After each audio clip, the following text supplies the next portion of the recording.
kind of call your body. So Chris, I don't know how you want to do it. Yeah. I told her that's what we do. This chair is kind of tipping. If I hit the floor. Yeah.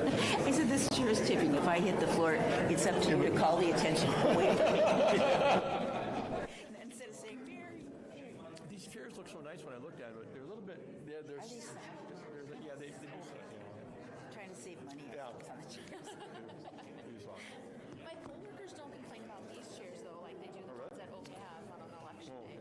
These are more forgiving than I did the ones that Oak have? homework today. You got your homework? I got lots of this. I got all kinds of things. Gordon Adler always, he watches every meeting, Yeah. and I know him from years and years ago. Yeah. So every once in a while we talk, and he says, you know what's going on? There's something happening at the CA. So I said, well, yeah, I appreciate you watching. I said, I try to watch a lot of meetings, but I don't see many of them, so all of them. So every time I sure I know something's going on. Bless his soul. And do you feel pretty comfortable with that meeting the other day? Yeah, I thought that I thought we got a little bit far afield a few times, but I guess that's And everybody's in a different place, as far as their understanding. Yeah.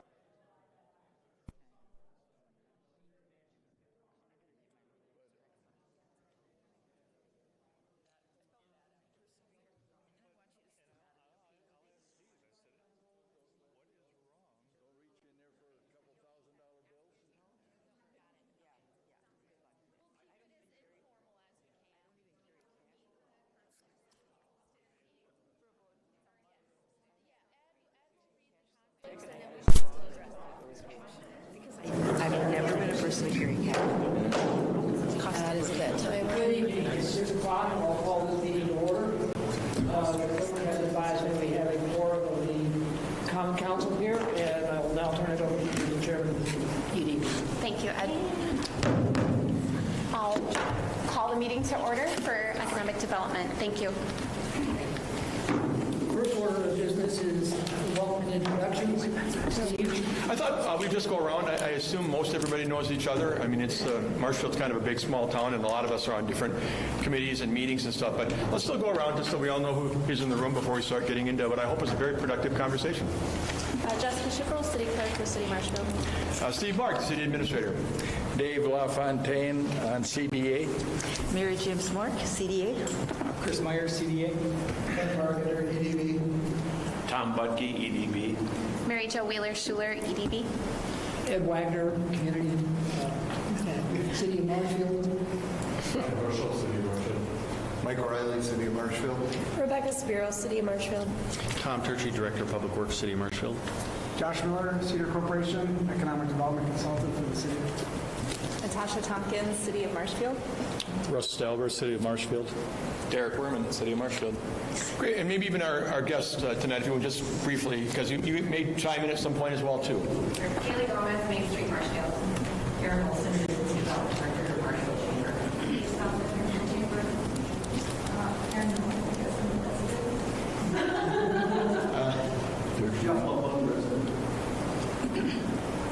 Erin President. And thanks for being here. It's wonderful to have people. Online. Oh, I'm sorry, I forgot about online. We have two people online from the council.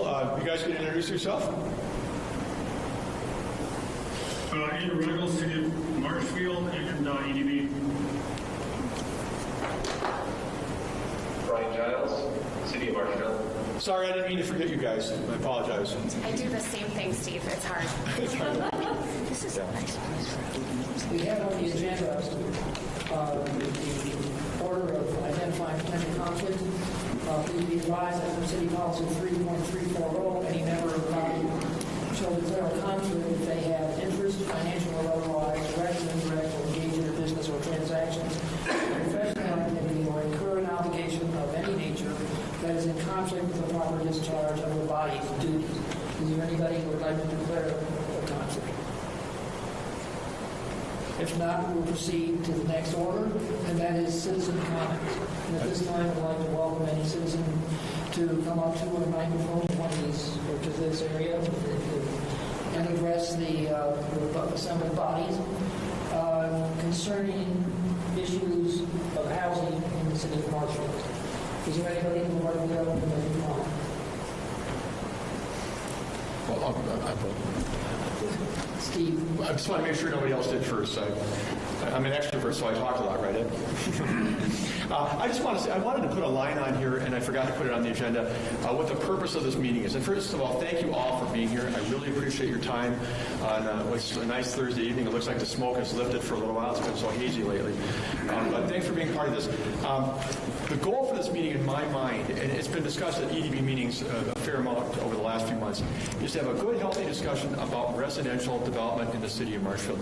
I think all of the bodies are here. Again, CDA isn't officially part of the meeting, but I've invited them because they deal with housing. Certainly, EDB and council have been talking about housing off and on for many years. I came here in January of 2011, and I think I wasn't here long before I heard the desire to see more residential construction in the city of Marshfield.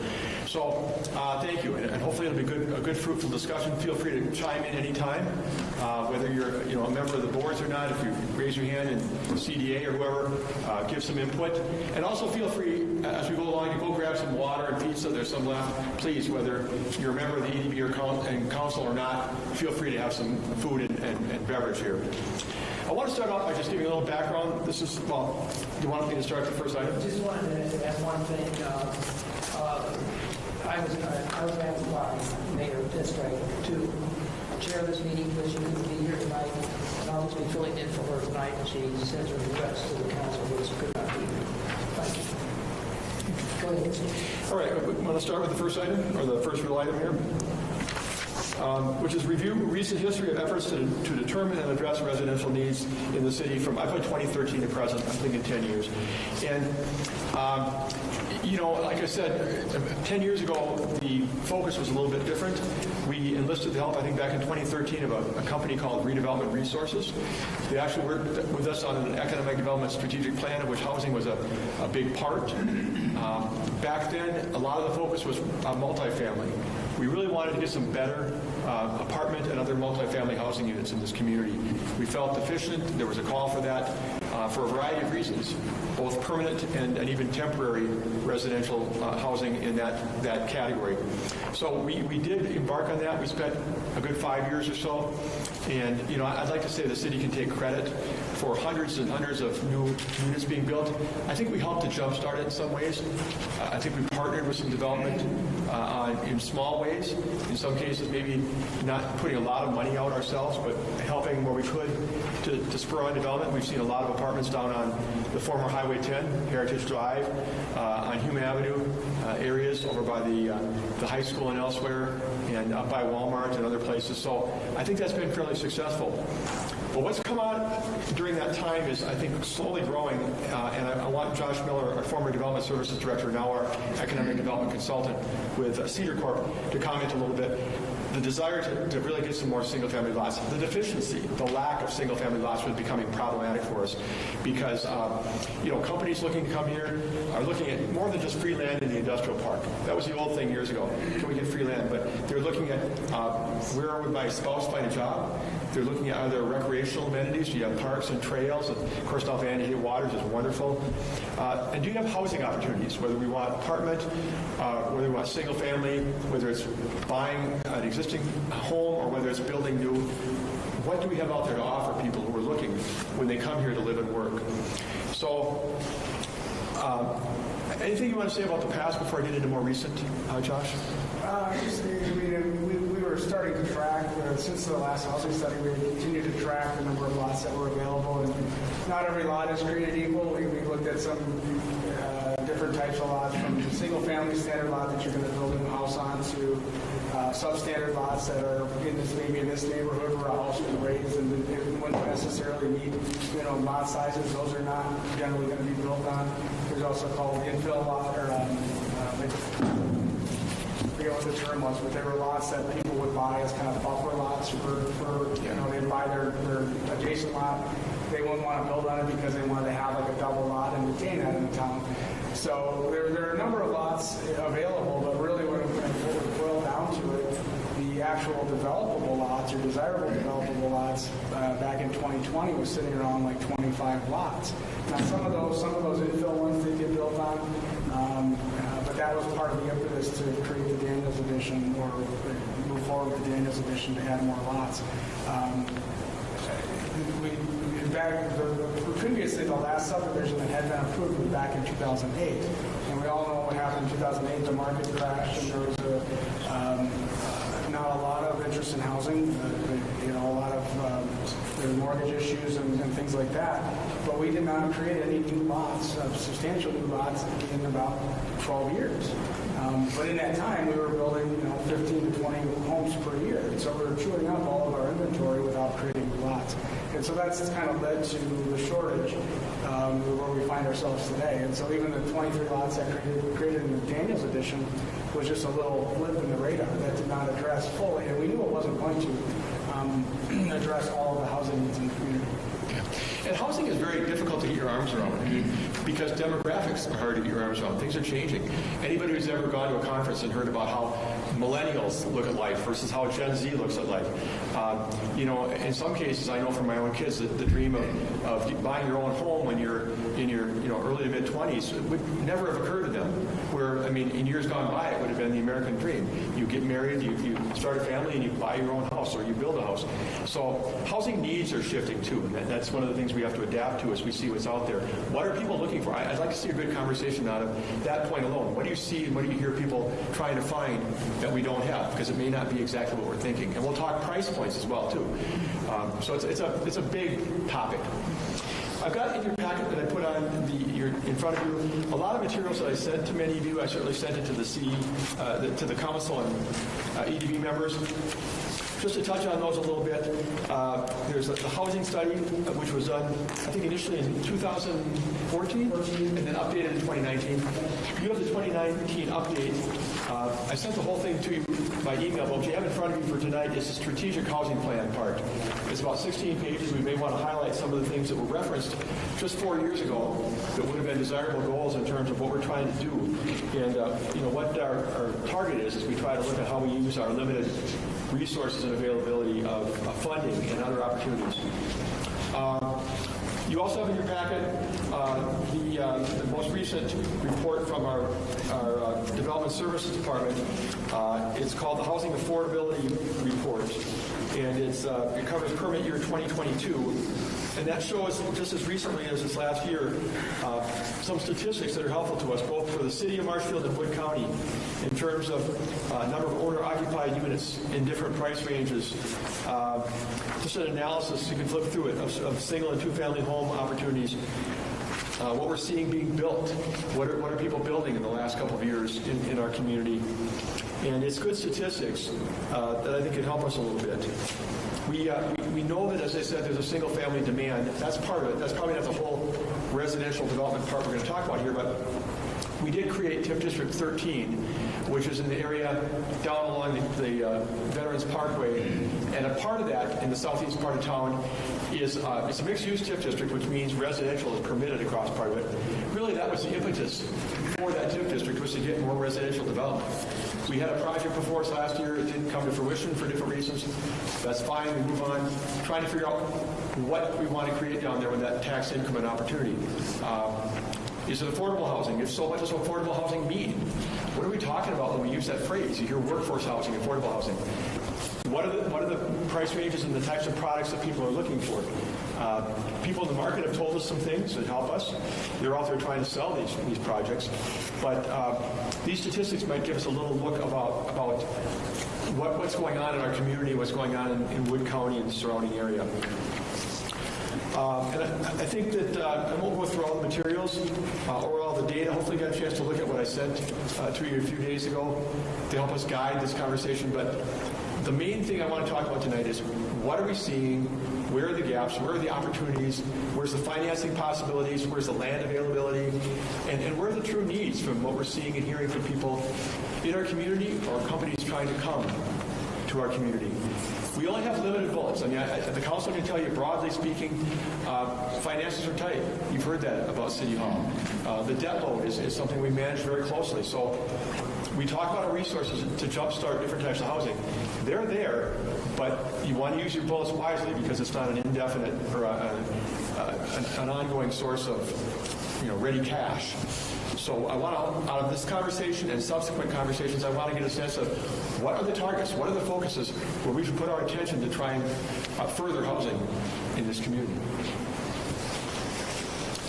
I would take any questions, Josh, as well. I could have gone through a deeper background. I'm sure you could have too. But I really want to spend most of our time with discussion led by Ed and Mary Jo on things. Anybody from the council want to be recognized and address this initially? Anyone from EDB? Tom? Thank you. I do not think, and we have some people here from CBA, and I just don't think, and Dave, sorry, but I think, we looked at, when I was on CBA, we looked at the street just beyond the park, or the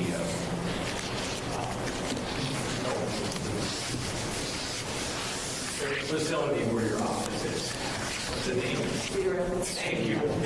But down from there, it's a real slummy area, and I don't think we're using that enough. I know Andy Keogh brought that up, and I know Chris and Dave were on that. I think we got to look more into that. That does not, and you guys can correct me, but that does not go on the city's tax roll as far as the money that we borrow. But I think we have to look at that to get some more affordable housing in the community and get rid of some of these real bad areas. I mean, at one time there was a hole in the roof in one of the structures down there, and, stuff like that. Yeah, the Daniels edition is nice, but I don't think that's addressing what people are, most of the people are looking for. Thank you. Thank you, Tom. I do have something to say. I'm not an expert in real estate. I don't know if anybody here is a developer or a real estate owner or a expert with building. So when I'm not an expert in something, I usually pull people in that are. And so tonight I had spoke with Al Nicolai, I spoke with Sharon Helwig, I spoke with people in the community that truly hear, they have their ear to the ground, what's going on. And I hate to put Sharon on the spot, but I was just wondering, Sharon, can you enlighten us and tell us what you hear, what you know? I mean, we're sitting here trying to decide what we need for housing, and you're a realtor, like you're in the room, and why don't we ask you? I'm allowing you to rip your duct tape off too, by the way.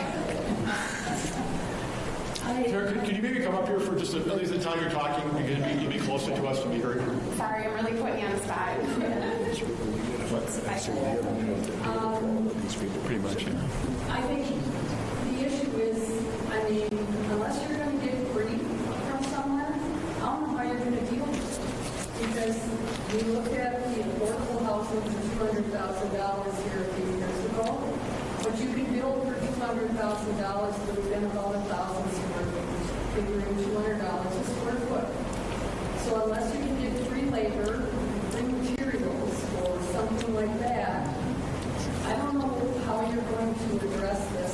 Something came across my desk today that there's a bill in the House, I think, that is bipartisan, and they're looking at how they can get more houses listed on the market. What they're talking about doing is basically doubling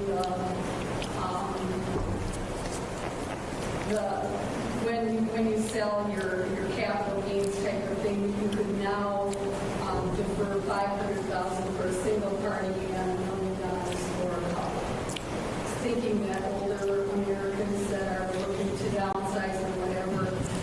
And that's great. That's going to be in a larger metropolitan area that we're in to bring more housing on the market for that. People are just staying in their houses a lot longer. They're in their 90s when they're moving out. Years ago, they were in their 60s and they retired and then they downsized or whatever they did. You're just not seeing that anymore. They cling to stay there just as absolutely long as they can before they have to go to assisted living or something like that. So that's an issue, I think, that's taken some out. But affordable housing, even if you're looking at rent, what rents went up this year.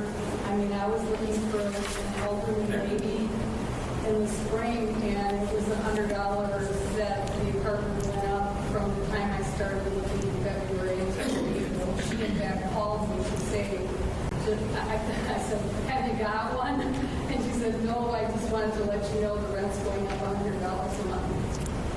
So, I mean, that's not small money to a lot of people. So, you know, I looked through a little bit of that information, and the one that I saw was dealing with, it was, I think, in 2021, they looked at a median priced house was $182,000 or thereabouts, 6% loan with 5% down, and, you know, it came out on these sheets as like $1,085. When I just did principal and interest, it was $1,030 something. Well, then you still have to have taxes and homeowners insurance. You can. And I tried to get a hold of a few lenders this afternoon just to find out what private mortgage insurance rates are, because if you're 5% down in a lot of conventional mortgages, you're going to be paying private mortgage insurance besides until you're 20% down. You know, if you have a VA or an FHA or USDA loan, Marshfield still qualifies for USDA because it's less than $20,000. So you have 0% down to get into one of those loans. The problem with a lot of those loans are they're lower income people that qualify for them, but the houses are supposed to be perfect. You can't have a chipping paint. That'll have to be fixed, whether it's the dead of winter, and whether you put purple paint on a yellow house or not, they don't care. You know, as long as there's no chipping paint. That has to do with the federal lead-based paint law, you know, but so that's a little bit of an issue because in most cases, those properties do need work. We talk about a hole in the roof. Yeah. We do see that on occasion. So, like I said, it's not an that's not an easy job. I don't know, you know, how you do it. You can give away land, you can give away a lot, but it's still, building costs are what they are. I don't know how you change that. The labor costs, they've risen because they've had to compete with other employers that are benefits, you know, health insurance and vacation time, sick time, or whatever it is, you know, that they have to compete in that market to get people. And that's the other thing. I mean, we've lost several good contractors here that have either moved or passed on in the last 5 years, and they haven't been replaced by anybody else. So I've just talked to 2 or 3 people that have told me they want to build, and they talk to builders, but it won't be until next year. They're full through April of next year. So even you might have the money and you might want to do it, can't get anybody to do it right, at least right now. So that's what I can tell you. That's really helpful. Thank you. I guess it also points to one piece of the puzzle. I said it's a multi-faceted puzzle here, and that is how do we help keep up the existing housing stock? I mean, are there ways to create or tap into loan funds or grant funds so that the homes you're talking about, when people finally do leave, at whatever age they are in a condition where somebody would actually want to take them over? And we find people that do. There are always going to be people that are willing to, you know, roll their sleeves up because they can't afford to go for something that's completely done. That makes the prices even higher. And right now, we are still in a high market here. I mean, I'm seeing houses come across that are listed for $100,000 more today than they were 2 years ago or 4 years ago. And that's honestly God true. You know, go ahead. Rebecca. I just wanted to follow up with Sharon on a couple of questions. So one of them, you just said, you know, you're seeing houses that are priced $100,000 higher than they were a year ago. Not a year, but 2 years. 2 and 4. Okay. And do you find are your buyers having any problems buying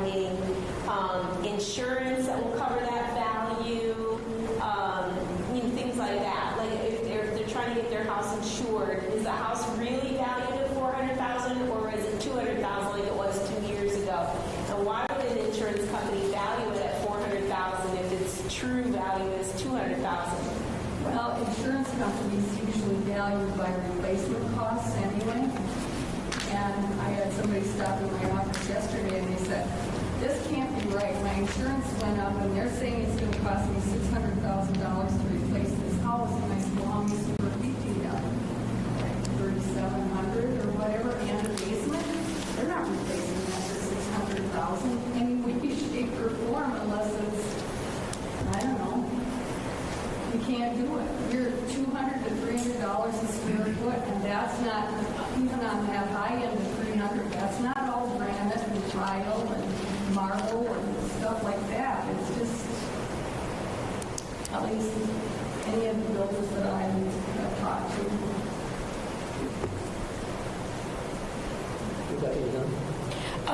Well, I guess how I would prefer to start out this conversation, because I have questions about the actual needs. So we have this Daniel subdivision, and we only have 4 homes up in that subdivision, with a 5th one being started, and 8 other lots that have been purchased with no development on them, despite the deadline for them to start building being passed. So that still leaves however many left that haven't been purchased, 10 lots left that haven't been purchased.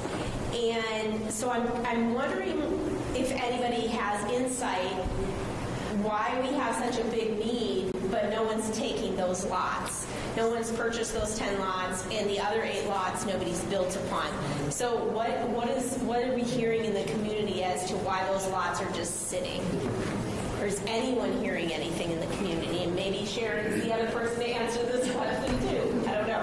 So told you I should bring duct tape. $45,000 to $50,000 isn't an inexpensive lot for a lot of people. But again, you can go outside of the city, and we've seen 3 of them just close within the last couple of weeks out on St. Joseph's that were $59,900, and they've got to put in their own well and septic system on the sides. So they're going to be upwards of 60, 80, 85 to 90,000 before they ever dig a hole for a basement. And they're buying them. One of the things we hear is real estate taxes are so much higher in Marshfield than they are in the rural communities. So, I mean, I don't know, is it worth being $30,000 behind the 8 ball before you ever even start because of taxes? I don't know, but it is a consideration for them. So are you seeing development continue on in the town of McMillan and elsewhere around? Yeah. Jeff Hill has that new subdivision out off in Leanne there. There's some new houses going in there. And a subdivision out on Y. That's actually what's in there. So, like I said, I don't know, but I don't know what comes up in conversation. What's going to considerably more. Even like when I was talking about that house before, $1,037 for your principal and interest, but then you add between $300 and $400 on that for taxes. And homeowners insurance, you're probably looking at $100 a month for that, $1,000 to $1,200 a year. And then, like I said, private mortgage insurance, if you have to pay that up until you have, 20% into the property. And you have closing costs. Besides, that's real money that people have to come up with in order to get their loans. I think Mr. Barger was next, and then you, and then Natasha. We'll hand out tickets. I think Rebecca had a good question. Why aren't they building here in Marshfield? Why are they building outside in their surrounding townships? And Sharon hit it right on the head. It's costly to build no matter where you go, okay? And I think one of the things that you're finding is that if you're going to go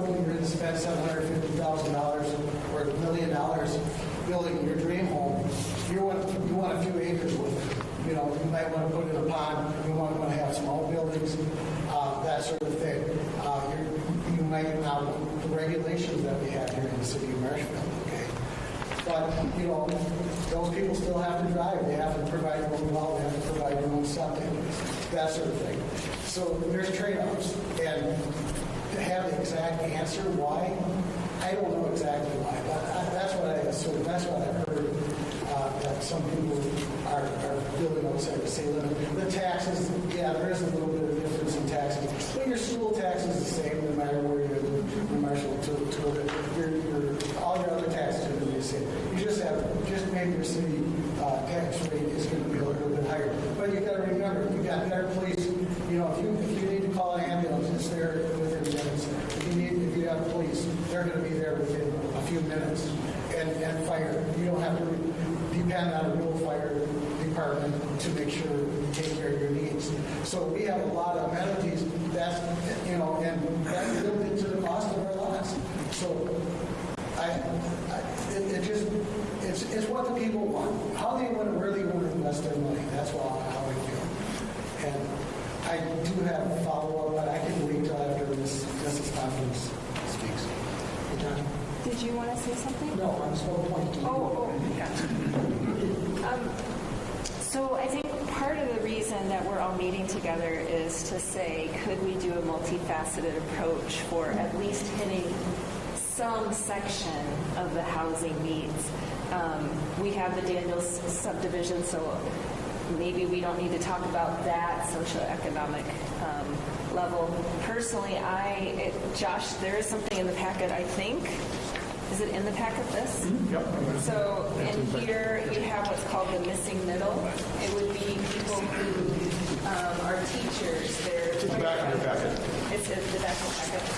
Teachers, firefighters, nurses, you know, sort of the middle class that work in the city.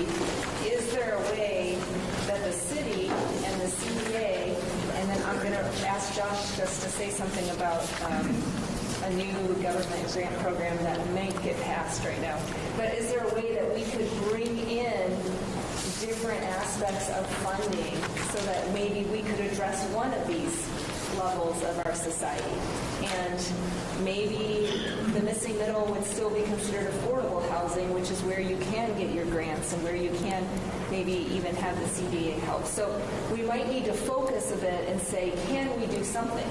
Because if we only say, well, it's impossible to do anything, well, that's not going to be helpful. So as a group, part of our purpose is to brainstorm and say, where can we bring our resources together and actually accomplish, maybe it's a small thing, but let's accomplish something. If I can just get Josh to can I ask, is that okay, Ken, if he just talks about No, if everybody gets, I think it was on the League of Municipalities newsletter today, there was a 5 bullets at the bottom that talked about different legislation that was approved both in the Senate and the House, you know, ready for the budget. And a lot of those 5 elements were referring to housing. And one of the components was a 0% interest or low interest for infrastructure for housing. So that's a possibility to help with that. The other one was, I think, replacing underutilized space in the downtown upper units for housing. And so there was a lot of, I think the state realizes that there's a need, you know, for municipalities to get help with assistance with housing. And so I don't remember exactly all the details because it just came out today, but there were things that I think in this upcoming budget session that might be available for municipalities to really take advantage of. And it's just something that me as your consultant will be watching and figuring out how to leverage those funds and those programs if and when that gets approved.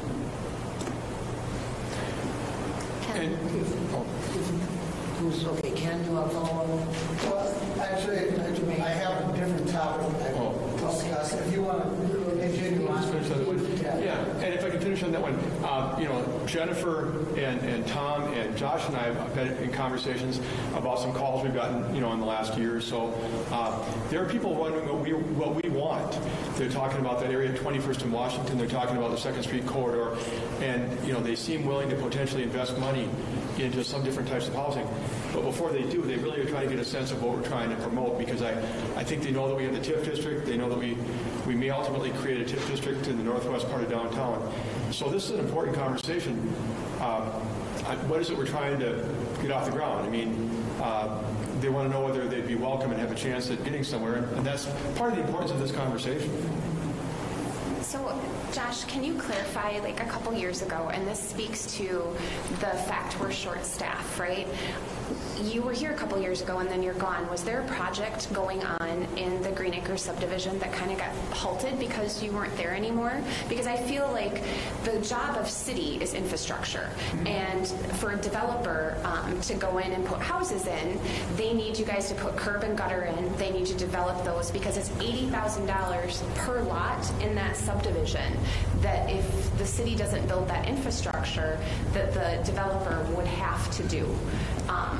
So what can you speak to anything that was going on a couple years ago that halted because obviously there was, you left. We're still trying to get you back and there's a job application, by the way, by the door. So. Well, and I can't speak to the details because I wasn't privy to the conversations.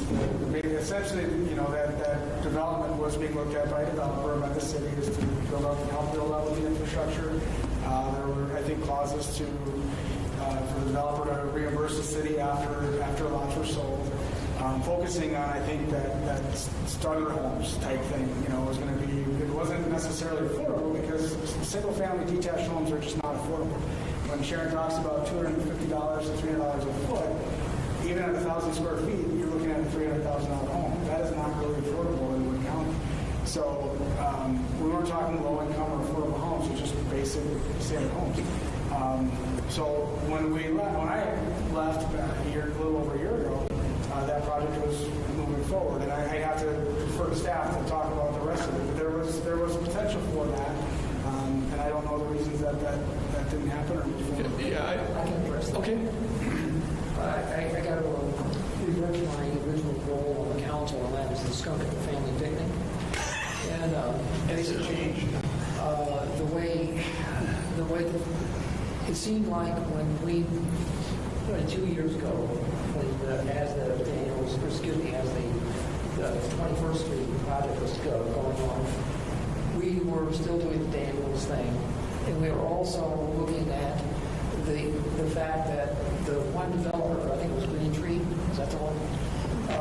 I think that was telling us, this is a dream. He said, we can't build anything out here for less than $350,000, $400,000. So look at that. We're going to Daniels. We're not going to go well with that. And we don't know if that is what the market actually wants. And since that, so I think the council voted that down under the basis that basically we couldn't address the housing problem by saying, we're going to build the subdivision, aren't we wonderful, we're done. No, that's not it. The whole thing, and it's addressed minimally in a lot of these documents, is there are different needs, different income levels, and basically if we address one and neglect the others, we're not doing anything, we're not doing ourselves any favors. So the way, over the years, the last 2 years, I've had to study this thing a little more. And I've been watching what other communities are doing. And they're doing a variety of things, not just one thing, not building a subdivision, not rehabbing homes, not just rehabbing homes, and not building and building different types of homes. It's like row houses and condominiums and things like that, which are just slightly lower in cost than the others. So if we ask the question, and I said this the other day in a meeting, and I think I shocked some people, but what they're saying, if you ask what we need, well, we need this price level, this type of home, we need another price level, another type of home, and we need to find the ways to promote those and promote the building of those things. And which one do we do first of all? Because we're doing programs, we're not doing that much bricks and mortar. We can do that, but the idea is we need to address, and some communities are having success in buying up homes that are abandoned or taking ones that are going up for tax deed, buying them for that price, sinking $50,000 or $60,000 into it, and selling it for $150,000 and making a profit on it. That's one way you can get low income housing. I honestly believe for the low and moderate income that we're talking about, I honestly believe that we're never going to meet that need by building new houses in a subdivision. We're only going to meet that need by making existing housing affordable on the market. I think that's what we got to do. I didn't know this is a meeting on housing, though. It's not low-income housing. It's all housing, all housing. All housing, but that's what, what we seem to get stuck on is that we can only build houses in $300,000 to $400,000 range. No, we got to look at the whole package, okay? But I think that development, so I think the city should stay out of, they should put the infrastructure in and let the developer hold the bag. Then you wouldn't have the issue that you're having with Daniel subdivision because the city isn't holding the bag on those lots. Yeah, we're holding the bag on the cost of putting that infrastructure in. But let the developer develop those because they want to turn those lots quick. How can we enforce the manuals? I think you don't have a big enough developer that was in there. There was multiple people in it. You sell it to get a couple different. Point of order, just that we don't have a two-person conversation. If we could do, if we could not interrupt people when they're speaking and then just get in line for speaking, that would help the whole group. Thank you. Well, I'll leave that there and let Mary Jo argue it. But I don't know if you call himself or something else. That's fine. Okay. Why nothing gets done in government? The taxpayers. Okay. Go ahead. I'm sorry. That was your job. Am I recognized? Am I recognized? Yes, you're recognized. Thank you. I think we all can agree here tonight that the cost of new construction is very high, and it's not as affordable as it was 5 years ago or even 3 years ago. So, and those that have served with me over the years, I've mentioned rehabilitation program. Okay? Tom and I, when we were served on a city council together, we took an afternoon and we drove around the city of Marshfield. We identified dozens of properties, so-called blighted homes, residences, outside buildings. We found collapsed garages here in town, believe it or not. We found a roof with a hole in it, in a house with a roof with a hole in it that you could put a refrigerator in. A lot of outside issues with siding, windows, soffit, fascia. There's a lot of them, and you can drive around yourself, and you're going to see that to be very true. So I think one of the directions that we should go is we should really look at housing rehabilitation, improve our existing inventory. I think Sharon talked about houses that were just a few years ago were 100,000 are pushing somewhere in the $200,000 range. Believe it or not, that's affordable housing today, $200,000. That it really is. And I think there's a number of homes in the city that would benefit from some type of housing rehabilitation program. And that would allow those properties to get on the market and get out there and get sold. Where now, okay, we want to sell our house, but hey, it's going to cost us $60,000 to even get it marketable. Okay, and we can't afford that. So the idea of I've been kicking around for some time, and Tom's heard this. I mentioned on the EV, but to get down into the nuts and bolts of this is what program we've got now is the facade program. It's a matching grant program. It seems to work. We get applicants. We just approved one this morning at ED. I believe there's another one coming up here for next month. And I've heard from the public, the city always does a lot for the businesses downtown, but it doesn't do much for the people that live in town, in their houses. And I tend to agree with that. We're always looking out for the business aspect. And that's very important to our economic development here in town. Let's keep it viable downtown. Well, we've invested millions of dollars downtown. I think we should start investing in our residents. So I would propose some type of matching grant program. I know in your packet here, or any agenda in the packet deep down, you're going to see there were some programs where there's low interest loans available for these people. But if you look at it, hardly anyone ever takes advantage of it. I don't know why, but I think truly if there was a matching grant program and and right from the city, I guess we would involve the county, we could involve county if they would go along with us, but if we could use city funds, EDB funds, I know we have quite a bit of funds, uncommitted funds available.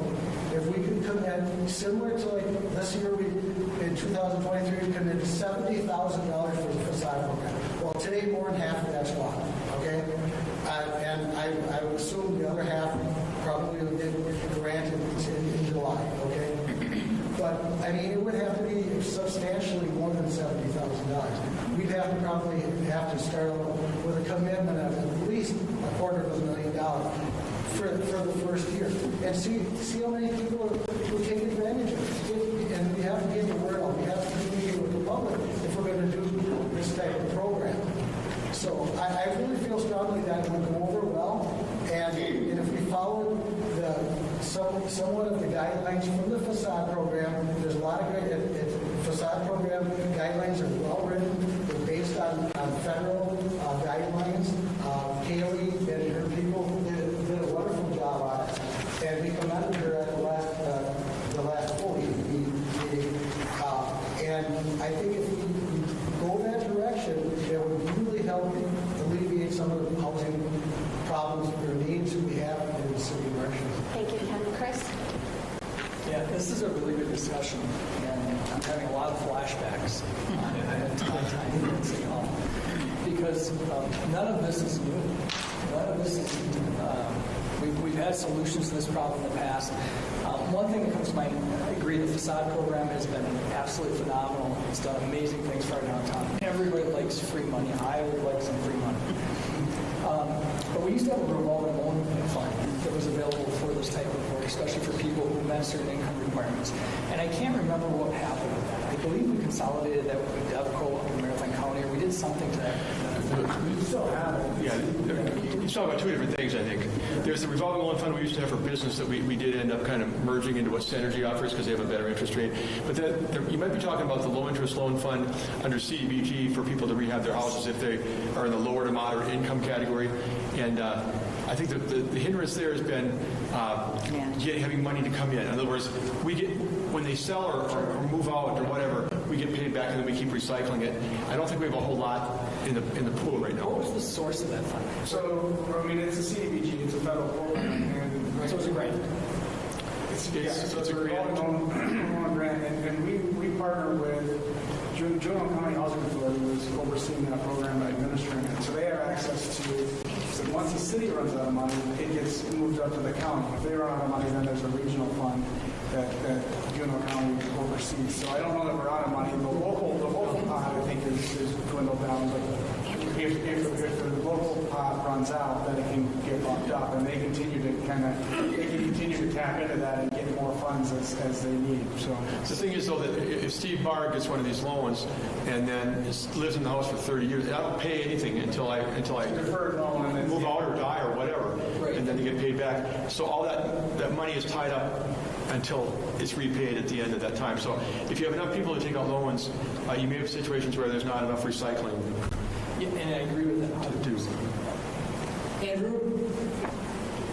Well, they can finish. I want to follow up on what Mr. Bargander said, but if they can continue this discussion, I'll follow up when they're done. I don't know if we're being clear for everybody here what we're talking about. So the difference between a grant and a revolving loan fund is that we give you the money to do something, but we in turn then get the money back when you sell your house. That could be next year, it could be 30 years from now. But at some point, there's a deed on the house that brings that money back into be recycled and used again, as opposed to a grant where it's yours and you get the equity. And I think there's an opportunity for us to be thinking about something like the facade program, but maybe through some sort of revolving loan fund program. And I agree with what Steve said. If you live in your house for another 20 years, we're not going to see that money for 20 years. But we will see it at some point down the road, generally speaking. There's risks, but it's better, in my opinion, than a 100% grant program that would have to be funded every year. Andrew, go ahead. Okay, I guess 2 points then. First, I mean, regarding the revolving fund, we just got done talking about how people are living in houses longer than before, and if the money's not going to get released until they, as Steve so eloquently put it, die or move, it's going to take a while for that money to get released again. So we're talking about investment that we might not see pay out for 30, 40 plus years. So that might not be the fastest way to get money moving through there to fund housing. And I did have a follow-up question to Ken's proposal as far as like some of this about the SOP program with the grant. How do you envision that when it comes to housing? Is that for like a down payment? Is that for remodeling? I was just curious as to how he envisioned that. Thank you, Andrew. I envision it very, very much like the facade program, where it would be matching funds. We create guidelines specific to the grant program. We would come up with houses that would be maybe 40, 50, 60. We'd have to pick a range, okay? Because some of the houses, after 30 years, if there's not a lot of maintenance, these houses show a lot of wear and tear on the outside already.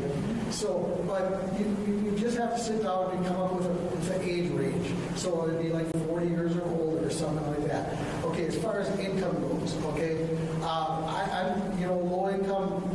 I don't think, I think we have to surpass that. I think we got to go into median income. People where the overall household income is more medium. Because low income people probably aren't going to take advantage of it. They're just going to sit in their houses and let them deteriorate around them. We see it here in town. Tom owns this too. So I think we want to reach out to these people that probably have, homes that are in the, 50-year range. They're definitely in need of another roof. Their windows, after 30 years, the windows are probably shot at 25 even, depending on what kind of quality windows were originally installed. But I think there's really a need, and we would be looking at roofs, siding, windows, wrap, energy efficiency, and what that also does, it increases the valuation of the home, okay? So obviously we get repaid back a little bit right away in our valuation on the tax base, and it would make the homes more marketable. I know I've talked to some of the realtors that are some of our business partners at EDB, and they talk about, we've only got about 15 homes available in the city of Marshfield. Well, there's a couple of them, that are over 500,000, so that's kind of slow. And there's some that really need a lot of work, that people aren't going to be willing to tackle, that they want 125 or 150,000 now, I guess, but it needs $75,000 worth of improvements to make it even marketable. So I think a program like this would put more marketable properties on the market, I guess you could call it like that. And like I said, I'd like to try it next year and see how it goes. I mean, we get the word out, and we get a few people, we get some takers, and we can show the public that we do care, about the residential people that live here in the city, I should say, residents of the city, and I really think that's one of the directions that we're, Mrs. Tompkins talking about what direction do we want to go, and I think that's one of the directions that we definitely can go. I mean, we definitely have funding available through EDB without borrowing any. Well, we don't want to borrow any money, and everybody's like, I don't know who mentioned, everybody wants free money. Okay, well, it's kind of free, but it's not, because even if you say, okay, we have $40,000 available, you have to come up with $40,000 of your own money, or $25,000 of your own money, to take advantage of the program. We're just not going to hand out taxpayer money without a guaranteed return for the city of Marshfield. But I think overall, it'll improve a lot of blighted properties, improve a lot of blighted neighborhoods. I just ask all of you to drive around, take a little bit of time next time on some of these nice warm summer evenings. Just drive around a little bit. 3-4 blocks either side of Central Avenue. Tom and I did it. You'd be pretty shocked what's out there. Some of these places are quite hidden, and you really have to look close. And I really think that people would take advantage of it, and I'd like to see see it move forward. Thank you. Yes, Mr. Thank you. I would agree with you that there are a lot of blighted properties. There are a lot of properties that need facelifts. Where I'm struggling with it is giving away tax dollars to increase the value of someone else's house. The return on investment is going to take forever at the increment that tax is going to go up. And I see little to zero opportunity to increase our housing. We're still having the same amount of housing. You may change the value of that property, but if it's more housing you need, we're not getting it. And I think you're going to hear a hell of a lot of pushback from the community when we start handing out their money for people to. I would love to see the houses look better, but it's. Yes, I will. No, Bucky was next. You were next? All right, you were next. You're welcome. Okay, I have two questions for the CDA. Since you're here and since we get to talk to you, when we talk about housing in the city, just to enlighten me and other people, what do you bring to the table? So what resources and things do you bring? We bring a tremendous amount of power, statutory power, to do a lot of things. What we don't have is the capacity, staff, and any monies outside of what we're currently doing to support public housing. So, and that's going very well, and we've got our own multi-million-dollar project for redevelopment of our properties, which is long overdue. So that's exciting. That's our personal way of growing and developing that. But we're learning a lot along the way. And so all of the things that I'm hearing are things that our experience is that, number one, there's no... I'm less experienced in some of the areas you are with contracting and building new homes and things, but I do know that processes take so much longer and are so much more complicated, even the simplest of processes. So when we talk about what we want to do, we have to think about not only where we begin or whether we begin in a couple areas or tie together some of these things. We have to be realistic about the fact that this is not going to turn around fast. It's going to be a long-term commitment, and it's going to have to be some, there's going to have to be patience and a lot of investigating, finding communities that have used multiple sources of funding and multiple projects, and where were their successes? What really turned out for them? What failed? Because a lot of the smaller communities, and I say smaller, bigger communities in Marshfield, but they've had a fair amount of success. They've also had a number of failures at this point because they've done more, so they've learned from them. So I think if we could speak more, and I'm not sure how we go about that or how you'd all like to go about that, but I'm a firm believer that to look at real life stories of cities, some things will work beautifully in, say, Green Bay, and something else in Eau Claire will just flop. And it's that kind of thing that we hear all the time. So just my first thought is make sure to find out what's been successful elsewhere. And so what's really been hard for all of us in our board, and anyone who's worked with us knows this story, is the frustration we feel oftentimes because we know those powers exist. And it's not as simple as most people think. It's that we cannot use any funds that we have. They're restricted to the programs we have. There's no other sources of revenue coming in for us. We can't take money from this pot and shift it into that pot. I don't know how many of you have worked directly with HUD and those types of things. It's different than just working with a HUD home or something like that. It's very, very detailed, and we are monitored exceptionally closely. And so we don't have the flexibility right now to do the things that we know statutorily we can do. And we're working on trying to understand that more. A lot of you have been a part of that, helping us to help get our arms around that. The consultants on 2nd Street have a great deal of information and guidance. But I think the idea is looking at other models and trying to determine, are there multi-level models? Are there models in particular about low-income people?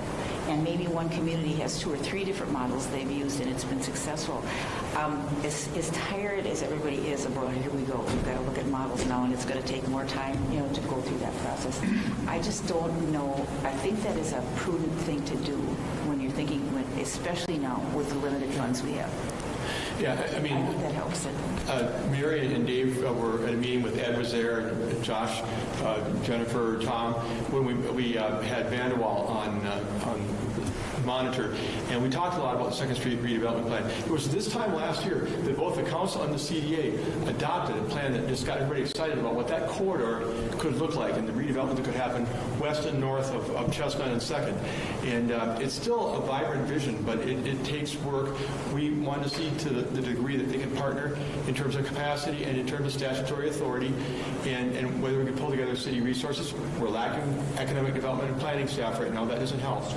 But that's one of those areas, along with, quite frankly, 21st and Washington area again, that TIF district, where the project didn't get approved last year, but there's opportunities for us to use tax increment financing to spur on new residential. I think we have to look at the things that we can do and focus on those. There's a lot of things we can't do, and I think, Sharon, you gave us a great dose of reality in terms of what the market is like.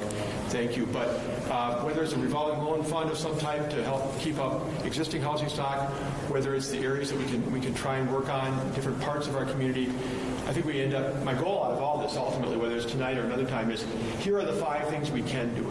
And if you look at real briefly, the 2019 update of the housing study, a document I gave you, if you flip to the 3rd page, it's called page 66, because I joined this in progress. What I gave you was just a strategic plan. But quite frankly, you see some of the things we're talking about tonight. Updating building codes and property maintenance standards. That's something we can do. Create a rental housing and redevelopment revolving loan fund. The next page, use tax incremental financing. The next page, strategy 1.9. In the middle of the page, create an affordable housing fund.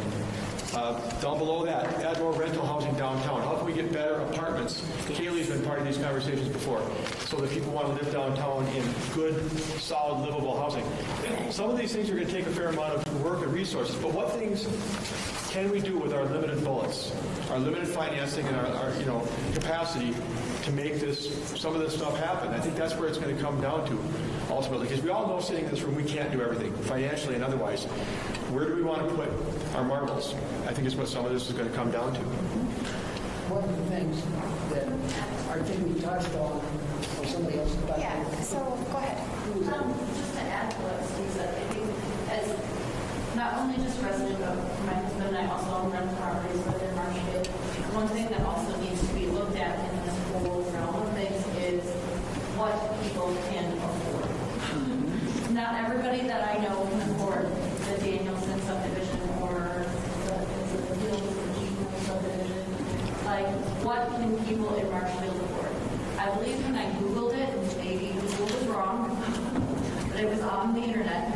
The average household income in Marshfield is like $53,000. If that is right, we need to be looking at affordable housing between $100,000 and $200,000. Now, if my answer or my question to Sharon was right, those houses do not stay on the market long. They are gone when they do come on the market. So if you guys want to look at housing, you need to look at not just the housing, but making it affordable to the residents here. The theory, real quickly, and it may be right, it may not be right, is that when somebody builds in Daniels for $400,000, it may well be a city resident moving out of a lesser home that someone else can move into. Whether that trickle-down works effectively or not, it's not my field. But I totally get what you're saying. Yeah. Could I just say something? No, go ahead. Sorry. Behind me.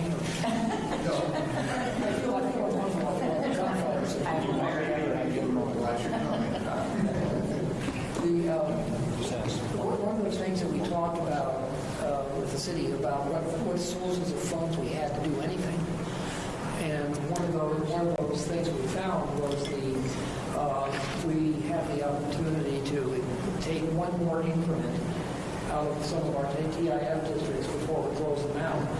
As much as that money has to be used for, guess what? Housing. And I think Steve said that number is right around $600,000 for the 2 TIFs that are shutting down. I think it's 1 year increment is about $600,000 from J5.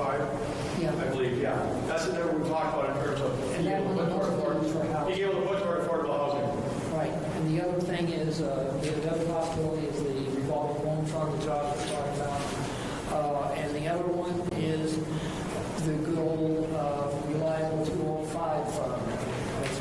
is the Economic Development Fund. There's money in that. We spent about $900,000 on Daniels out of that. We got about 600 back. 400 of that may be under obligation. So there's another 250,000, maybe 300,000 there that we can use. So if we look at this menu of things we can do, which ones we want to sink our money into? Go ahead, Tom. Don't all speak at once. Thank you.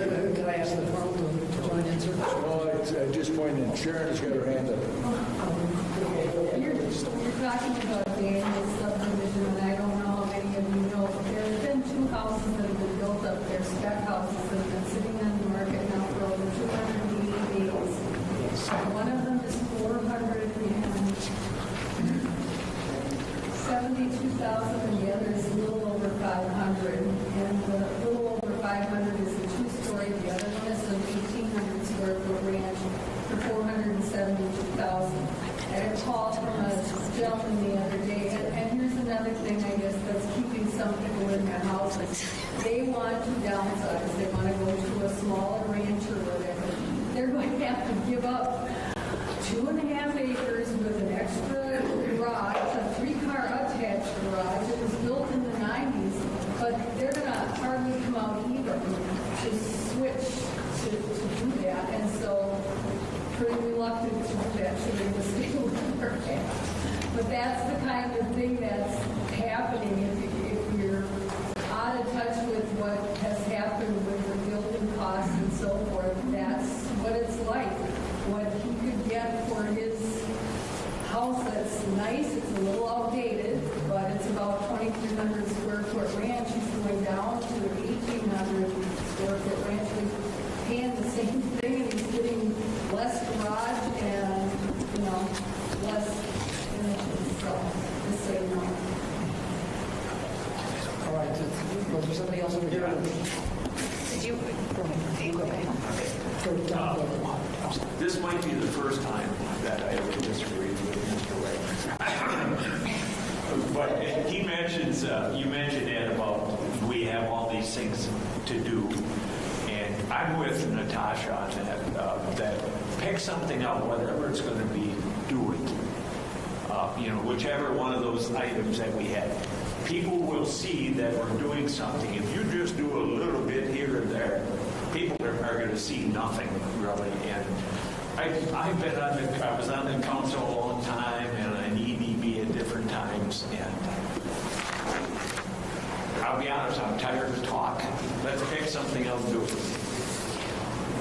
Well, haven't you done that, though, with, say, this latest development? I mean, you did. And so it's not very fast. So I'm saying that I think, I get it. Everybody's tired just saying that, but that's an example of you did do those things. But it's not going. It's not going so well. Yeah, it's been so you have to, I think I agree you have to focus, but I also agree that town is that city is more of a system. And it's easy to look at things in sections, but the idea is the entire community is a system. People without places to live are just as much need to know that they're important citizens too. And even if we've got to find a way, and it's more of a messaging thing I'm thinking about, and I don't know if you guys have ever thought about when we're starting to think about housing and what might be done, if there's a way that we could find to mention, to demonstrate, even in very small ways, and I'm not saying in one area or another or trying to do everything, but if we could come up with, or I don't think a group of this size is necessarily going to do that. You've got to have a focus group to start thinking about bringing forth a suggested plan or something, but I feel that sometimes a community needs to know that they this system that we live in, you can do things for this group, and in all the years that that's happening and maybe succeeding, all of this group is getting more and more discouraged. They may not feel that you're being supportive of their needs, and then the people, if you're doing too much for folks who don't have, it's fair enough for people to say, wait a minute, I want more, and I can afford that, and I want to live here, and I want to do it. That's fair too. That's a fair thing for them to say. But it's kind of it's almost like a marketing message for this whole plan once you decide what you want to do.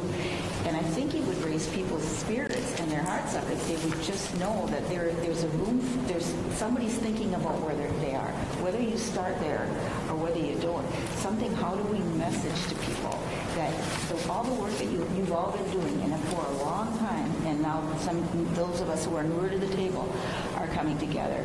I think the community, I used to laugh about how much marketing used to drive me crazy. I think I'm sick of hearing about spending money on marketing, but messaging the community and letting people know that whether we're there or not, we're in conversation about everyone's needs here. And we still, saying whatever you all decide the directions you want to take, you take. But within that, there needs to be a message so that no one feels that they're going to be ultimately left behind. We don't promise things we can't do. But I do think there's something to that message where people believe we're beginning to think about everyone. And I don't know quite how that happens, but there are people way smarter than me about things like that really kind of know how to create those kinds of messages and help the community to hold on if you're not necessarily in it. Or if they see one or two things happening here, they say, hey, there's some progress happening here. But that's just a feeling I have about small communities. But cities, you can't do that very well. But we kind of have an advantage because this is a pretty big community and there's some wonderful people here. And there are a lot of you who've been here for many, many, many years and who are consistently concerned. And I just sometimes feel like people, even hearing more of what the conversations are right now, would be encouraging to them. And I think that would help them hold on a little longer if maybe your piece wasn't if your piece might not be there coming first in line or the second or whatnot, but they know that they're hearing enough to know that they haven't been forgotten.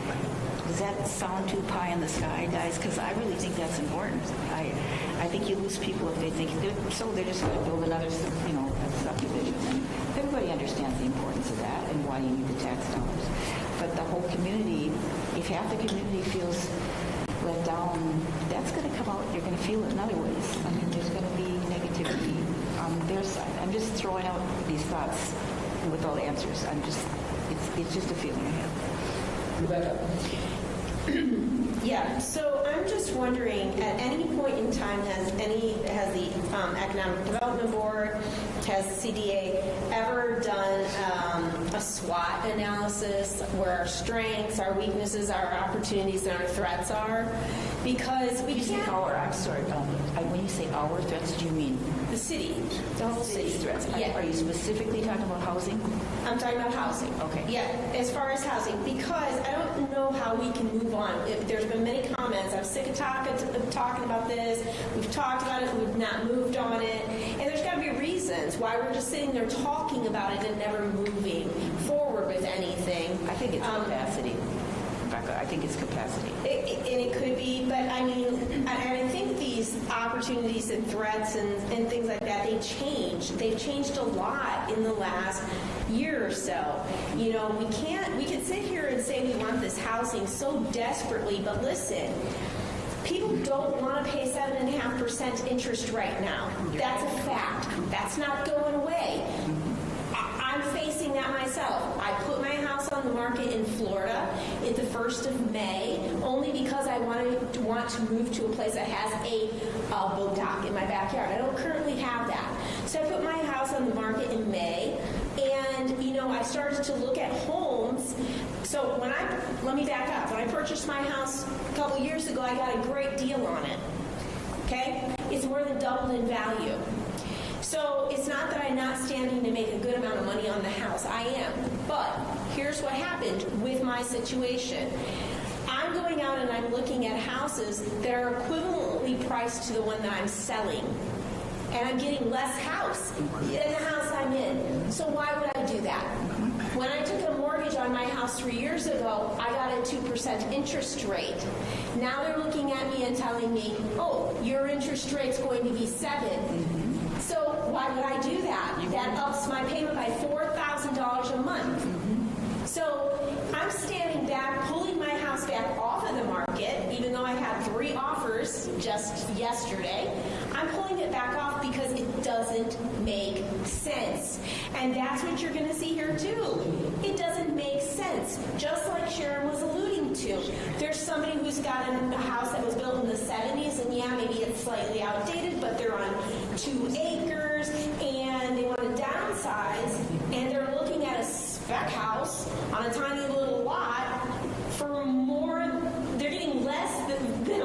they're sitting in currently.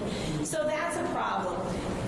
The cost of building a home is a problem. There is no affordable housing. If you wanted to put up a 700 square foot house, that is tiny. 700 square foot is almost a tiny home. The base rate for that, without picking your fixtures or anything else, at 200 square foot is $140,000 just to start to break ground. That is not picking your appliances, your finishes, or anything. 700 square foot. So what is affordable housing? I mean, we can sit here and run through this and run through this and run through this, but if we don't know what the strengths, weaknesses, opportunities, and threats are, I don't know how we can even focus on one area. Should it be that we put up a tiny home subdivision and get people released into a home? I don't know. Should we put up a mobile home park and at least get people in some sort of a home? I don't know. Should we just skip over those people and move to people who aren't going to be as concerned with a 7% interest rate as opposed to a 2%? Well, I don't know. And the second thing is, getting back to the program that would mimic the facade program. Listen, people don't take kindly to giving other people free money. You can tell that by the Biden administration's suggestion that they would pay off student loan debt. Look where that's gone. People are outraged about it. They're like, no, they took that debt. Let them pay it. Why should I? That's the same thing. You let your house get run down. I get it that you need $100,000 in updates, and now the city's going to give you $50,000 and wait 20 years to get that $50,000 back. I don't think that's going to fly that well with taxpayers, and especially in the environment we're in now. So until we know our strengths, weaknesses, opportunities, and threats, I don't know where we hone in and focus. So why don't we know that by this point? We have never been involved. I've been here 13 years, and long before that, the CDA has never actually been granted the authority to do massive housing studies or anything like that, or the assessments. And that's because they're not staffed to do it. As I said earlier, the only funds we have are the funds we have. So I think that's important. But what is it? I mean, I'm hearing you, and I'm saying, what will it take? Yeah, what would it take? Because I just feel like we're spinning our wheels here without understanding what we have available to spend, what areas needed the most, what lots are actually available, how many of these rundown houses do we have sitting that we could rehab that would not, that the owners have either stopped paying taxes on. I'm not talking about one that's owned and that somebody's living in. That's their house. You can't take it away from them. But do we have 10 or 15 of these where the taxes haven't been paid in a couple of years and basically they've forfeited their right to that home? Sure. Could we pick up 10 houses that way? Possibly. But we don't know this information. And I feel like this is, we're just spinning our wheels because we're throwing out tons of ideas that we don't know whether it meets the market that we're looking for, that we can afford it, or any of the above. That would also cost a lot of money to get that assessment made. So that's another thing. Okay, can I make a motion that we form a subcommittee? And we're spinning our wheels here. This is a large group. I agree with you. I think we need some key players at the table, form a small group on housing, and get some people in the community, get some feedback that can come back to EDB and council. So I propose there's maybe 3 or 4 people from council, 2 from EDB, maybe 2 from CDA, and include the players from the community and have them come in and talk to us as the subcommittee, and we can come up with some ideas. We're all sitting here trying to spin our wheels. This has been going on for 20 years in this town, and we still don't have an answer. And I would like to go home at some point in time tonight. So no offense. I love you all, but I have children. Is there a second to that motion? Yes. Mr. Wagner, I'm sorry, but we really cannot make a motion this evening. Number one, it is not that way on our agenda, and number two, we are a joint meeting here, so we as a council cannot make a motion when we have not put that on our agenda as open meeting law. EDB also has to follow open meeting law. We would be violating open meeting law, and we also have 2 bodies here, so who would actually be making a motion, who would be voting? You can make a suggestion that you would like to as individual bodies, recommend people to this committee, ask for volunteers, and work on developing that committee. I think suggestions. Right. I think the main, Jessica is perfectly right. I think the main point is that the movement you're trying for can begin here tonight in terms of people suggesting that there be a couple folks chosen from each group and that one be formed. She's saying technically tonight, we're not authorized to do it. But what you want to do can happen. Absolutely. Right, just not a formal motion in a second. Correct. And I think, Mary Jo, if I can echo, I think I agree with where you want it. I think that is the kind of group that would a smaller group. Do you want to talk? Yes. Do you need to hit the gavel down? I can keep going ahead. We can end this real quick.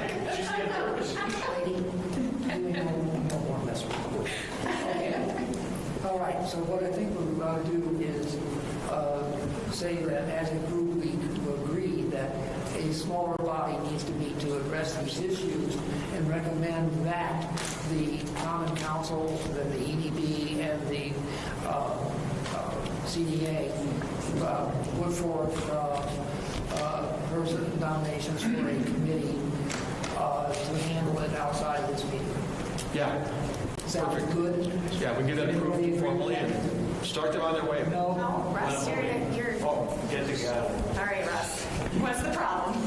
Thinking out loud, so I'll try to speak up. I'm usually kind of quiet, but a lot of good thoughts, a lot of good discussion, ideas being thrown out. Like Chris, I've got a little bit of flashbacks to years ago. Sharon hit a good point. I think we had an economic development guy by the name of Will. Can't remember his last name. Why do people live in Marshfield versus live outside of Marshfield? It's not the taxes. Ken, you nailed it. It's the quality of life, what they want. They want 5 acres versus a lot or a double lot. That was the reality of that study back then. And I'm just, again, thinking out loud, but I question from where is the demand coming for housing? What is affordable housing? Bang for the buck. From a city perspective, economic development for homes actually costs more than economic development for businesses because the city has to provide all the services, snow plowing, trash removal, that kind of thing. So if you think about housing as a form of economic development, it's not as much of a bang for your buck as business development or industry development. So I've learned. I wonder too about affordable housing versus higher end housing, and this touches on Ms. Spiro's comments about SWAT, because I think the same thing. We don't have a plan. How do you develop a plan? Well, you start with the basic brainstorming that we're doing tonight. You go through a SWOT analysis, and then you hire someone maybe to facilitate that meeting who maybe doesn't know anything about housing, but knows how to develop mission statements and plans. And just to keep the conversation going, boom, boom, boom, and we sit as a group and we identify our strengths. We try to maybe think about what our opportunities are, what our threats are, and it's a moving target. Like Rebecca said, we maybe do a mission statement today, and 5 years from now it could be an entirely different mission statement or a slightly modified mission statement. Home rehab, I think that's an angle here. My wife watches a lot of HGTV, and she sees these homes like Laurel, Mississippi, where you've got a couple that are actively engaged in renovating a community, a town. They're taking old stock. Young couples are buying it, or people who are downsizing, buying these homes and renovating them. So where do we put our money? Do we put our money in higher-end homes, hoping that people who have lived there for 40 years want to go into a condominium-type place, thereby creating a vacancy or a supply of somebody who might want to renovate it, And then how do we facilitate that renovation? Is it a revolving loan fund? Is it, providing support for do-it-yourselfers? My wife and I bought a house. We paid 8.5% interest back then, 32 years ago. And we knew it was going to be a fixer-upper money pit. we like it now. We've been there a long time, and we're looking now at making the next change, empty nesters and stuff like that. So we need to identify the demand for housing and then from where the supply comes. One thing I don't think we want to do is say, well, we've got money, therefore we should do this. Or we've got blight, therefore we should do this. Because we don't know what we need and we don't know what we want, but we know what we may have. And then it comes down to, SWOT and how do we take what we think we have as assets and utilize those to what we think is the common goal or the demand. The other thing is, just not go too deep, but the role of government. You think about what is the role of government? Well, the role of government is when you intervene when a third party is being harmed, or maybe when capitalism isn't working. And maybe that's what we're talking about here a little bit. Capitalism isn't working. The natural flow, the market, maybe the people aren't leaving their homes because they don't want to go to a retirement home. People aren't building a new home or buying a home because the interest rate is too high. It's a relative thing, and again, when we bought our house, it was 8.5%, and we were glad because I think previously it might have been 15%. Surveying, we heard from Tom, the communications director about surveying. Do we incorporate a survey? And who's in that group, and how do we trust the information is valuable to what we're doing? But it could be a tool. Trends. So work from home, the COVID thing, it just created a lot of different trends. One of the trends is, I go up north quite a bit, the Iron Belt, UP, upper, northern Wisconsin. And you used to buy an old miner home for $30,000, sometimes less. Well, they're all being scooped up by people who are working from home, leaving the big city, leaving the rat race, and they're taking a fixer-upper in the old Iron Belt and making a go of it. They like the remoteness of the UP, and it's hard to buy a house up there now, so it's just kind of something else to think about. So we don't have a plan, and I see in the agenda, the next steps, and I think we've had a lot of good ideas. I would caution us from heading down into a rabbit hole right now that might not yield the results that we think we need because we don't know what we need. So for me, the next step would be to try to come up with a plan. And that maybe is not a smaller group because I think when you want to brainstorm, you want a lot of ideas. And a group this size wouldn't be bad for brainstorming, trying to come up with a SWOT analysis. So to me, the next step is to try to come up with a plan.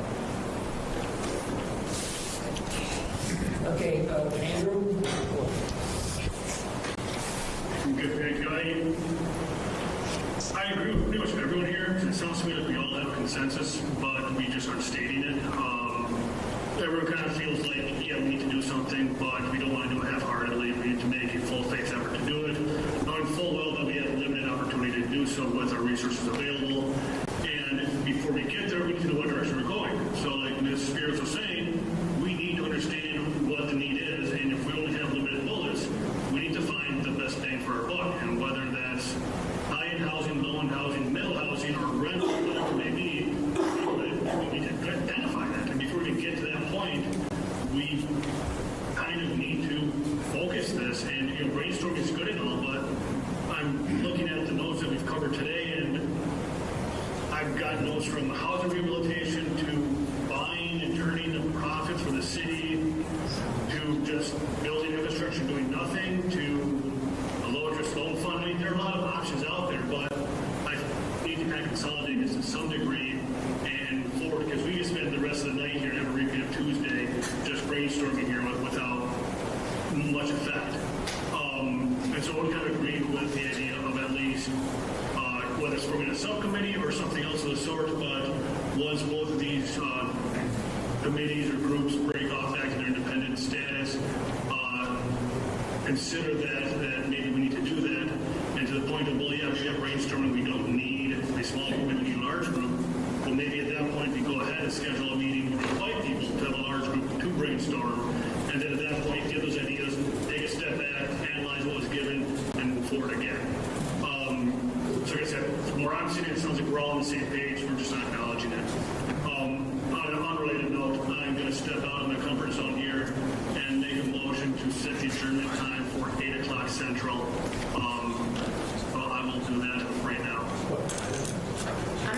to do 7:30. Sorry to get into it. I haven't read that, 7:30.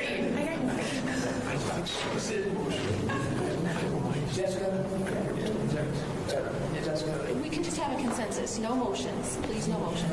We're just asking with Jessica. These are just suggestions. Can I just add something though? You talked about the group and maybe forming this smaller committee, but still large because you want to have all your players at the table. If anyone is interested in joining that, perhaps the first step is that you email me as a council member, as a CDA member, as an ADB member, as a community member who's here in the room, or you know someone who would be ideal for that. Let's start with emailing me your interest, and we can bring something to the council for hopefully the June 27th meeting. Because if we're going to form that committee, if that's the desire and sort of the underlying consensus, it would need to come from council to actually form the committee. And if we already have interest levels, it would give you a starting point for how you form that. That's just a suggestion that I know I'm saying you can't do a motion, but if you're interested, how about we start with you email me and we get that prepared into the council. We can do that, I think. Yes. Okay. Anybody else? David. Who was? Oh, sorry. David, go ahead. I heard one discussion that I was particularly interested in, and that was Ken suggested a program similar to the facade program, which is successful. A number of years ago, quite a few years ago, I was on the council. We fought the same battle about giving free money away to the downtown businesses. But hasn't that facade program paid off? Yes. Hasn't that district been one of the most successful in the city of Marshfield? It has been. Yeah, if I can add, I mean, it has generated about, I think, at one point, $3 of private investment for every dollar we put in. I don't know if it's still 3 to 1, but whatever. And we fought the same battle that you're fighting here tonight. You're not going to give away free money. But you did give away money for the facade program. It came back 3 times over. So you need to do something. Adopt the program. If you're looking at going to define what's affordable housing, you'll never agree on it. It hasn't been agreed upon for the last 20 years that I've been involved with city politics. You're just not going to do. A year from now, you'll be sitting right here trying to define what's affordable. Adopt a program, one single type of program, and go forward with it. That's my advice.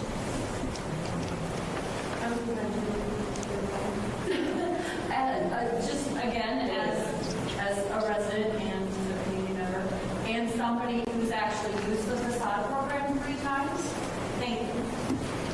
We have used it on 3 different buildings. Our latest one just got passed today that we're going to move forward with. It has definitely helped us. It helps our tenants within the building. It has brought businesses into the buildings, and it's really been great for us and our businesses. So as far as the facade program goes, thank you for that, because that has been really beneficial to not only a business owner, but a landowner and somebody that also utilizes the spaces. So thank you.